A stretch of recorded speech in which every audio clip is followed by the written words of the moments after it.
Before we start our Motivational Accelerator program, we need to understand a little bit more about influence. Let's take a look at a model I've created I call the spectrum of influence.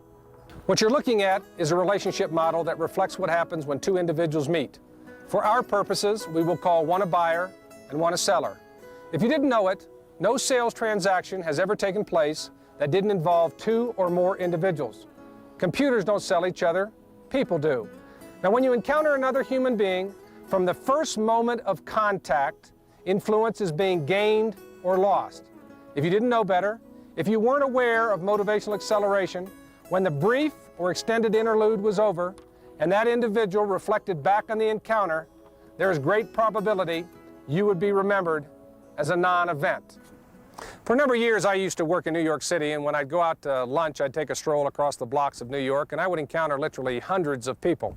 They would come at me, and I'd walk for 30 or 40 minutes, and then I'd go back to my office, and I'd think about that stroll I took, and I'd think about the people that I encountered. I couldn't remember any of them. They were just faces in the crowd. They were what I would call a non-event. Then on any given day, I'd be walking down the street, and I'd see somebody off in the distance, 6 feet, 4 inches tall, with a handlebar mustache, a bowler, a bolo, carrying a cane, walking a Great Dane, maybe with a real neat pair of cowboy boots. All of a sudden, they would jump out at me. They would make a statement, "I'm different." See, they knew something about motivational acceleration. They knew how to get out of the non-event. You need to get out of the non-event. The non-event is the birthplace of hopes and wishes. Nothing of any consequence is going to happen in your selling endeavors if the customer views you as a non-event. As bad as a non-event is, it's not as bad as what I call deceleration.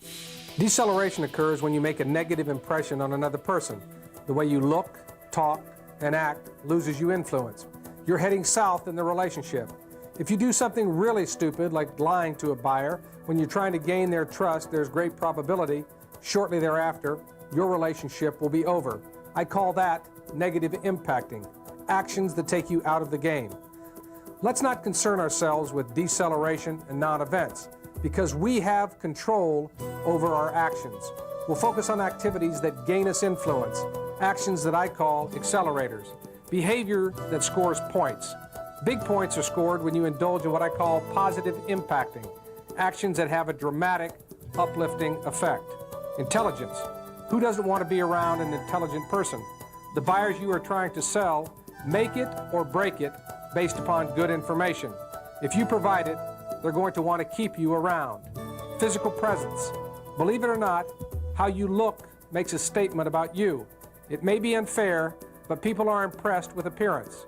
While you can't do a whole lot about the role genetics played in how you look, you can improve upon the presentation. I think they call that dress for success. Speed of action. Who doesn't want to get something done sooner rather than later? Do we go to the supermarket with the slowest lines? Do we give a waitress who extended our meal an extra hour a bigger tip? Of course not. And your customers aren't going to call the salesman that gives them the slowest response. The sooner they can get whatever issue they're working on resolved, the quicker they can move on to the next issue. A number of years ago, I was giving a speech at a mega conglomerate talking about selling, and they actually had me hooked up via satellite to a number of their customers around the world. And after my presentation was over, they went to one customer who came out of Australia, and they asked that individual, they said, "What do you want to have a relationship with our company?" And this individual said, "I want 4 things. I want speed, speed, speed, and more speed."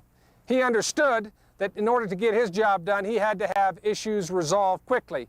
People want to get issues resolved quickly, and when you bring speed into that relationship, you're going to make a major impression on those people that you're doing business with.